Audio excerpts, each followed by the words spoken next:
అందరికీ నమస్కారం. నా పేరు శ్రీనివాస్. మీరు చూస్తున్నారు Srinu social connect YouTube channel. Friends, rebel star Prabhas fans కి చాలా అంటే చాలా good news. Thalapathy Vijay fans కి బ్యాడ్ న్యూస్ అనే చెప్పొచ్చు. ఈ రెండు మూవీస్ జనవరి 9న రిలీజ్ కావాల్సి ఉంది. కానీ Jananayagan movie, Thalapathy Vijay movie postpone అయితే అయింది. అంటే ఈ movie Jananayagan movie censor certificate విషయంలో ఈ మూవీ మేకర్స్ మద్రాస్ హైకోర్టులో పిటిషన్ అయితే వేసినారు. ఆ తీర్పు జనవరి 9వ తారీఖు అయితే వస్తుందంట. 9వ తారీఖు వస్తుంది కాబట్టి జనవరి 9న అంటే జననాయకన్ మూవీ రిలీజ్ అయితే అవ్వద్దు. ఓకేనా, దానికి చాలా అంటే చాలా టైం అయితే పడుతుంది. జనవరి 9న రిలీజ్ కాదు కాబట్టి రాజా సాబ్ సోలోగా అయితే ఎంట్రీ అయితే ఇస్తున్నాడు. ఇది చాలా అంటే చాలా గుడ్ న్యూస్ అని చెప్పొచ్చు.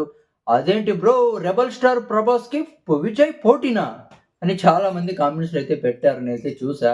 అదేంటి బ్రో, విజయ్ని ఎలా తీసి పారేస్తున్నారు? విజయ్ కూడా ఒక తోపు హీరోనే బ్రో. నిజంగా ఇప్పుడు జననాయకన్ మూవీ పోస్ట్ పోన్ అయితే అది రాజాసాబ్ మూవీకి రెబల్ స్టార్ ప్రభాస్ ఫ్యాన్స్కి గుడ్ న్యూస్ అనే చెప్పొచ్చు. ఎంతో కొంత గుడ్ న్యూసే బ్రో. ఓకేనా, ఇక దీని గురించి మీరేమనుకుంటారు కామెంట్ అయితే చేయండి. By by.